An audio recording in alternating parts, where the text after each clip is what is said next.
Deep in the heart of Anatolia, where continents collide and history crumbles to dust, lies a land unlike any other. This is not merely a landscape, it is a frozen chronicle of planetary fury. It is Cappadocia. From a bird's eye view, it resembles the surface of an alien world. Mars or the moon, somehow displaced beneath the blue sky of Earth. Yet this alien beauty was born of very earthly forces: fire, water, and, above all, time. Millions of years ago, this place was an inferno. The horizon burned. 3 great volcanoes, Ertius, Hassan, and Melendez, awoke from a long slumber. They did not just erupt, they redrew the map of the world.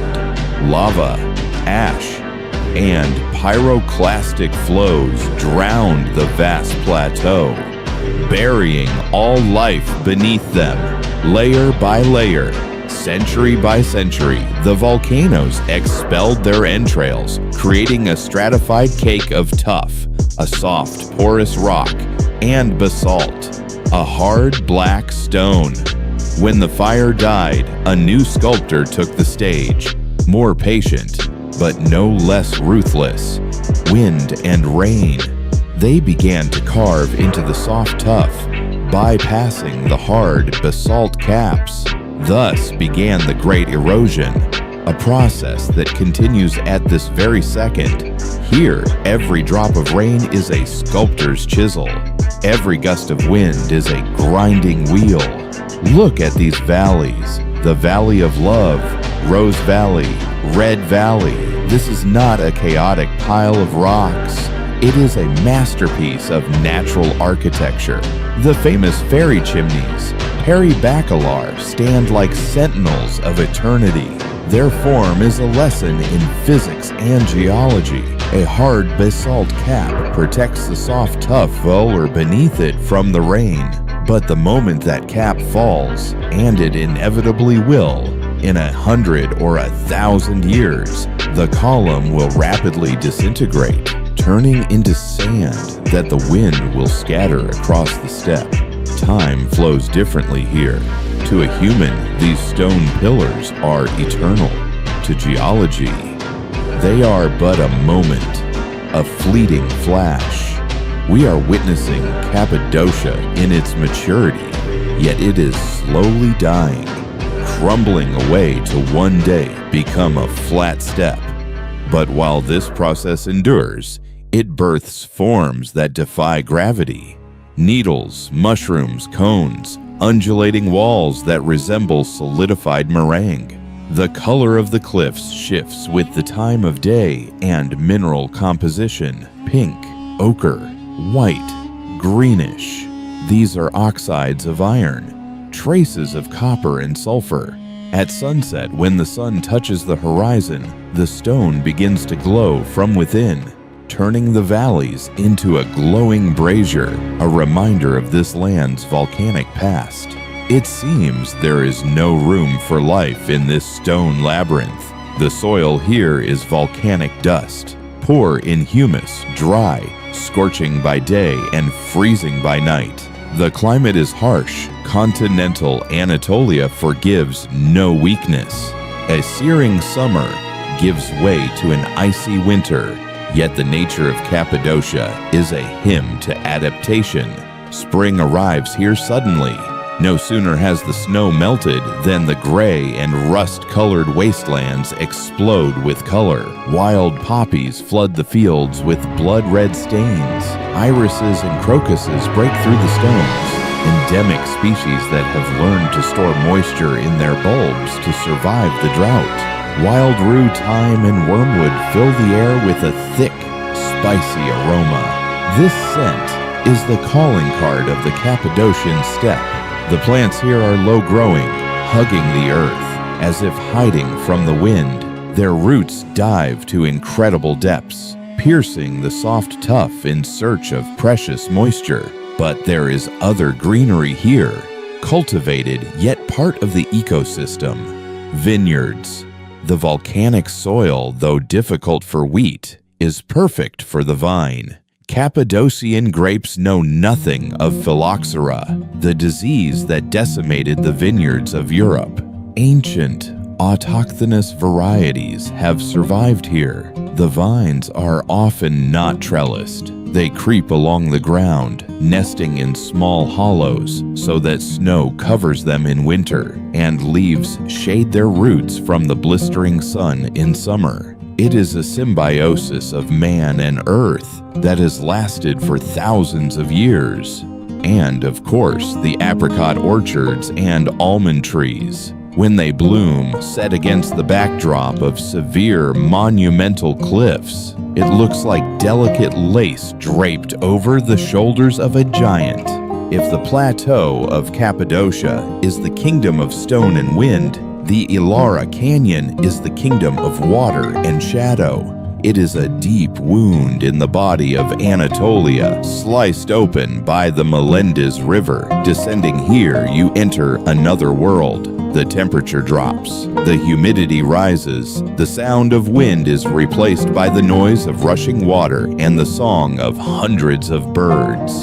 The Melendez River is an artery of life. Along its banks tower giant plane trees and willows, creating a green tunnel. Down here, life thrives that is impossible above. Ferns, mosses, and moisture-loving grasses create a dense undergrowth. Fish dart through the water, and freshwater crabs sun themselves on the stones. Relics remaining here since time immemorial. The canyon walls, rising 100 meters high, serve as natural protection. Birds that avoid open spaces nest here. Ilara is an ecological niche, a microcosm where nature has been preserved in an almost primordial state. It is a reminder of what all this land could be, if only there were a little more water. Look up. The sky of Cappadocia is rarely empty, and we are not speaking of hot air balloons. Here, birds rule. The rock formations abound with niches, cracks, and caves. Ideal nesting sites, kestrels, peregrine falcons, buzzards. These predators patrol the air currents, scanning for prey in the sparse grass. Their vision is sharper than a razor, their dive deadly. For them, the labyrinth of valleys is the ideal hunting ground, allowing them to appear suddenly from behind a stone pillar and strike their victim. But there is a bird that has become the symbol of this region, though it is no predator: the pigeon. Pigeon Valley is named so for a reason. Thousands of windows carved into the cliffs are dovecotes. For centuries, people attracted rock doves here for their precious fertilizer, guano, rich in nitrogen. Thanks to this symbiosis, the pigeon population thrives. Flocks of white wings against the backdrop of rusty cliffs are a mesmerizing sight, a living firework. Closer to the water, in the reeds of the Kızılırmak River, the Red River, Turkey's longest, another life teems. Herons freeze in anticipation of fish. Kingfishers dart by like blue lightning. Ducks and geese find refuge here during migrations. Cappadocia lies on the path of migratory birds, and in spring and autumn, the sky fills with the thousands of voices of those flying from Europe to Africa and back. On the ground, life is more secretive, cautious. By day, when the sun is at its zenith, the steppe seems lifeless. But this is a deception. Under stones, in burrows and crevices, hundreds of eyes are hiding. Lizards, agamas with their scaly armor, freeze in the sun, blending perfectly with the color of the tuff. They are masters of mimicry. Approach them, and they vanish in the blink of an eye, slipping into a crack that seems far too narrow for their bodies. Ground squirrels, susliks, are the tireless sentries of the steppe. They stand like little posts by their burrows, whistling to one another at the slightest danger. Their life is a constant race to gain enough fat during the short summer to survive the long winter. They are the prey of foxes. The Cappadocian fox is smaller than its northern cousins, leaner, a sandy reddish color. To see one by day is luck. Usually, she emerges to hunt at twilight when the shadows lengthen, distorting the proportions of the stone pillars. Here, one can meet badgers and porcupines. And in the wilder, more remote areas closer to the foothills of the volcanoes, wolves still prowl. Their howling at night reminds humans that civilization here is but a thin crust, beneath which breathes the wild. But perhaps the most majestic animal of these lands is the horse. The very name Cappadocia, according to one theory, traces back to the old Persian Cappadocia, land of beautiful horses. Millennia ago, Hittites, Assyrians, and Persians valued local steeds worth their weight in gold. Today, this legend lives on. In the foothills of Mount Erciyes on the wide plains, herds of wild horses graze, the yulka. Once, they were domestic. Farmers released old or unneeded horses into the wild, but instead of perishing, they went feral, banded into herds, and remembered the call of their ancestors. Now, these are proud, independent animals. Their manes are tangled by the wind, their muscles hard as stone. To watch a herd of yulka run at sunset is to see the very soul of Cappadocia. The dust kicked up by hundreds of hooves mixes with the rays of the setting sun, creating a golden mist. In this mist, the silhouettes of the horses appear as ghostly, mythical creatures. The stallion leads the herd to water, ears pinned back, nostrils flaring, inhaling the scent of wormwood. They are free. They belong to no one but this steppe. They are the living embodiment of nature's untamed energy. Cappadocian nature is a theater of one actor that constantly changes costumes. Summer, cruel, desiccating. The sun bleaches the colors. The tuff becomes blindingly bright, almost white. The air shimmers with heat, creating mirages over the valleys. The sound of summer is the chirping of cicadas, dry and monotonous, like electrical tension. Life pauses at noon and revives only in the evening, when the cool wind from the mountains brings relief. Autumn, the time of gold and ochre. Poplars in the valleys flare up like yellow candles. Vineyards swell with purple and crimson. This is the gentlest season. The light becomes low, volumetric, perfectly accentuating the relief of the rocks. Birds gather in flocks. Nature prepares for sleep, giving up its final fruits: sweet grapes, quince, walnuts. Winter. This is a time of magic. When snow covers Cappadocia, it transforms into a fairy tale. The contrast between the rust-colored stone and the white snow cuts the eye with its graphic sharpness. The fairy chimneys don white caps over their basalt ones. The silence in winter is absolute. Snow absorbs sound. It feels as if you are alone in the entire universe. But life does not stop. Chains of tracks are visible on the snow. Hare, fox, partridge. The cold grips the land, but beneath the snow, in the porous volcanic soil, life smolders, awaiting spring. Night in Cappadocia deserves a chapter of its own. Due to the high altitude of the plateau and the lack of large cities, the sky here is incredibly clear. As soon as the sun sets, the dome overhead ignites with myriads of stars. The Milky Way is so distinct, it seems you could reach out and touch it. In the moonlight, the rocks change their appearance. If by day they look like mushrooms or castles, by night they are phantasmagoric figures, monsters, giants. The shadows are black and deep. In the nocturnal silence, sounds hidden by day emerge. The hoot of an eagle owl in the gorge, the rustle of bat wings flying out of cave cities, the distant barking of village dogs, the howl of a jackal. At night, nature reclaims its rights, reminding man that he is only a guest here. In the dark, the rocks seem alive, as if the ancient spirits of the mountains are out for a walk.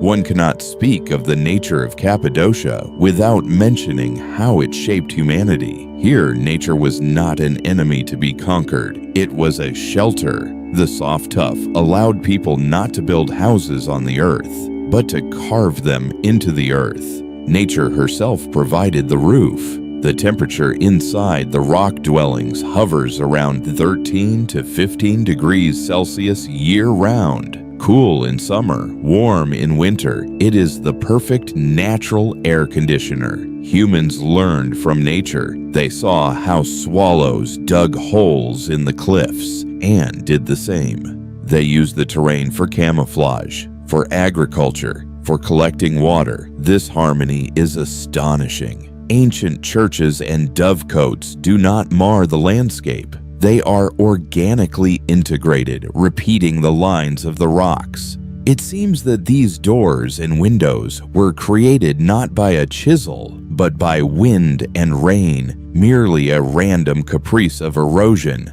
However, this harmony is fragile. Tourism, construction, modern roads all press upon the ecosystem. The erosion that created this beauty continues its work. And now, man's task is to slow the destruction of historical monuments without disrupting the natural flow of geological processes.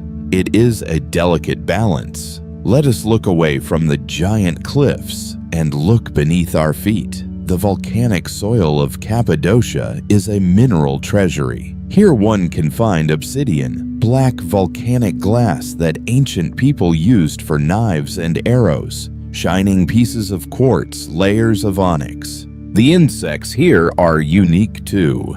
Darkling beetles capable of living almost without water. Huge locusts that flush with a crackling sound from under your feet. Rare species of butterflies whose caterpillars feed only on specific types of spurge growing on the volcano slopes. Spiders weaving their webs between thorny bushes, collecting the morning dew. In every crack, under every stone, a distinct, invisible but intense struggle for survival takes place. The wind in Cappadocia is a separate entity. It has character. Sometimes it is a gentle breeze rustling the apricot leaves. Sometimes a furious squall, raising pillars of dust to the heavens. This dust is the very same that flew from the mouths of volcanoes millions of years ago. It is fine as flour. It penetrates everywhere. It polishes the rocks, slowly but surely changing their shape. On windy days, one can hear the song of the rocks, the wind passing through thousands of holes, caves, and tunnels creates a low hum, like the sound of an organ. Local legends say these are the voices of ancestors. Science speaks of aerodynamics, but standing in the middle of a valley on a windy day, one wants to believe the legends. Cappadocia is not a frozen picture. It is a process. If we return here in 10,000 years, we will not recognize this place. The current fairy chimneys will have collapsed, but the wind and water will have carved new ones from the slopes of the plateau. The valleys will be wider, the canyons deeper. This place teaches us humility before the forces of nature. We see the grandeur of time captured in stone. We see how life finds a way even in the harshest conditions. On the dry steppe, on a sheer cliff, in the darkness of a cave. The nature of Cappadocia is a stark poem written by fire and water, the land of beautiful horses, stone idols, and boundless sky. It was here long before us and will remain long after. It is indifferent to our admiration, yet generous to those who know how to look. Here, every stone has a history, and every breath of wind whispers of eternity. This is the land where fairy tales became reality and geology gained a soul. This is Cappadocia.